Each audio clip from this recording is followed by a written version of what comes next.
SAP is shaking up RISE with SAP starting July 2025, and these changes are more than just rebranding.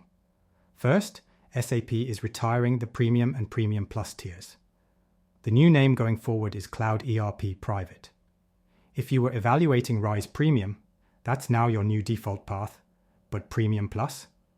Gone. Along with this, SAP is unbundling key features. The AI Assistant units and SAP's Green Ledger for sustainability reporting. Those used to come included in Premium Plus.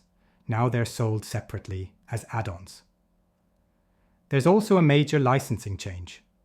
SAP is updating the full user equivalent FUE definitions.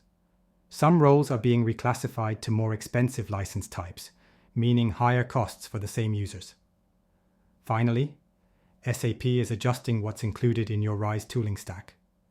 They're adding LeanIX, but removing Datasphere and the supplier portal from the bundled package. Bottom line, these aren't cosmetic changes.